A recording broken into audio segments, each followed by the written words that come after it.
एक गरीब किसान की कहानी, जो कड़ी मेहनत और ईमानदारी से जीवन जीता है, अक्सर प्रेरणादायक होती है। ऐसी कहानियों में, किसान को अक्सर गरीबी और कठिनाइयों का सामना करना पड़ता है। लेकिन वह अपनी दृढ़ता और सकारात्मक स्क्वायर दृष्टिकोण से उन चुनौतियों पर काबू पाता है।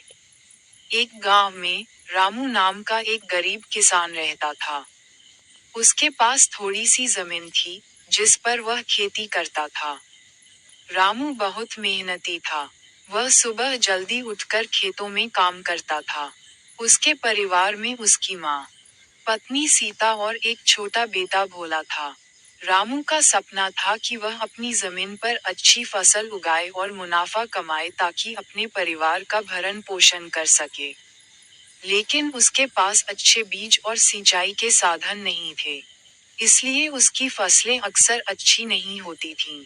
फिर भी, रामू संतुष्ट था और भगवान का धन्यवाद करता था। एक दिन, रामू को एक जादुई बीज मिला। उसने उस बीज को अपनी जमीन में बोया। कुछ ही दिनों में, बीज से एक अद्भुत पौधा निकला। उस पौधे पर एक फल लगा था, जो सोने का था। रामू ने उस फल को बेचकर बहुत सारा धन कमाया। अब वह अपने परिवार के साथ खुशी खुशी जीवन जी रहा था। इस कहानी में, रामू का किरदार एक गरीब किसान का है जो अपनी मेहनत और ईमानदारी से जीवन जीता है।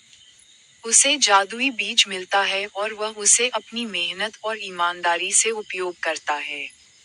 ये कहानी दिखाती है कि कड़ी मेहनत और सकारात्मक स्क्वायर दृष्टिकोण से किसी भी मुश्किल का सामना किया जा सकता है।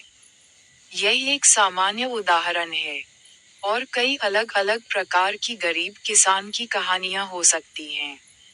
कुछ कहानियों में, किसान को किसी विशेष परिस्थिति का सामना करना पड़ता है, जैसे कि सूखा या बाढ़। कुछ कहानियों में, किसान को किसी विशेष व्यक्ति से मदद मिलती है, जैसे कि एक अमीर आदमी या एक देवता। कुछ कहानियों में, किसान को अपनी बुद्धि और चतुराई का उपयोग करके समस्याओं का समाधान करना पड़ता है।